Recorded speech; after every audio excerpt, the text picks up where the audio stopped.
This has been Workentine, and I'm getting a chance to sit down with Karen Fischer. Karen, thanks so much for stopping by and spend a few minutes with us. Thanks for having me. You Appreciate bet. And so, in case our audience doesn't know, kind of tell us where you're at, what you're working on, your ministry, a little bit of a background. Sure. So currently I'm working at Christian Family Solutions. Okay. Some people might have heard of Wisconsin Lutheran Child Family and Service in Yeah, the past. yeah. Same thing, new name. Okay. So we're focusing on counseling. Okay. So Christian counseling in specific, of course, where we integrate Christianity very specifically with counseling theory and evidence-based medical practice for therapy. So doing that. So you're not quacks and hacks. You're doing we're the real deal stuff. Yeah. So much so that so my past is kind of, I used to work a lot with the 18 to 24-year-old group when I worked at Wisconsin Lutheran College for 10 years. And then I worked with, in the Milwaukee area, there's a large psychiatric hospital. So I worked for them for 7 years. And then last year joined CFS to start integrating care and then also to offer what we call intensive outpatient programming. So that's intensive behavioral health, mental health therapy for folks who are struggling. So we do those in groups, and we're having a great time doing it. So I'm just pleased we can do that in a Christian setting. Yeah, that's excellent. Yeah. And that is such a niche that people are desperate for. Right.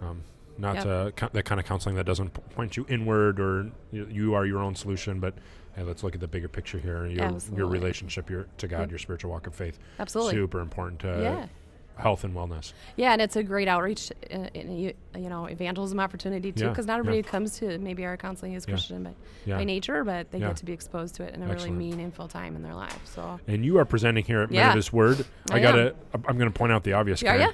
Men of His Word. Right. Again, I go back to my mantra, which is God is a funny guy. Yeah. I don't know how I ended up here either. I don't know. The organizer just sort of called me and said, hey, I hear you talk about resilience, and would you be willing to come and do that? And would you have a pastoral chaperone come with you? And I said, absolutely. So I included Wayne Chevy with me. So he gave, I do like to stay in my lane when it comes to that. So I'm happy to do what I do from a Christian lens, but also God gave us a lot of 4,000 years worth of human behavior to analyze. He was the original psychologist, but we screwed it up.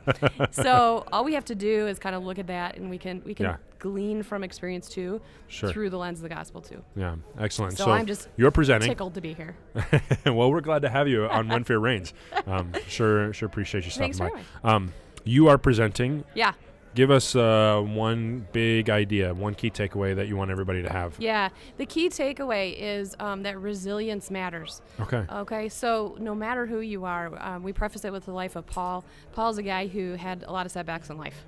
And he would boast that his resilience came from Christ, not from his own. But he did things, and he followed through on particular things that make human beings more resilient or more able to bounce back from What are you talking about? Help me understand resiliency. What does that look like? So resiliency is people's propensity to be able to handle setbacks. How good am I at bouncing back from difficulty?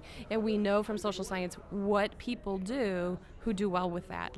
So used to be we looked at psychology and said, what's wrong with people? Now we're starting to look at it and saying what's right with people. Kind of best practices idea. And from a position of strength, saying you could improve on these things. And if that's true, wouldn't that just be good Christian stewardship? To be more centered, more behaviorally activated, more mentally clear means I can do more with my time of grace in God's service. So I want to, kind of instill with people, here are some things that you can work on regularly to improve your ability to handle setbacks. What do you see as maybe that component of resiliency that's most overlooked? Ooh, the most overlooked. That's a tough one, but probably, at least especially with this group, I was picking on them a little bit. We did a little bit of discussion about... You probably should. I know. A little discussion about like how male brains think differently than female brains. It's super interesting. I can't wait to get to heaven and ask God about it, like the irony of it all. But so just the way male brains are structured, they actually are better at certain resiliency than females. From a male viewpoint, I'd say the toughest one is empathy and compassion. Where females are going to go through their entire brain and they're going to care about feelings more, men under stress are not. Okay. They're not going to be able to do that because it's just overwhelming. They want to get to the task. I want to do the thing that's going to make it better. So empathy and compassion, though, is really important in being able to bounce back, being able to connect with other people, to hear their story, to feel like you're a part of their life too, really is an important part of handling life as stressors come at you. So I think probably for this population, empathy, compassion is really a strength to work on. Okay. You know? All right. Yeah. So you, audience, heard it here. If you are a guy listening, empathy and compassion, call Karen about it. Call Karen. We'll teach you a little bit more about it. Yeah. Excellent. Yeah. Well, thanks. Yeah.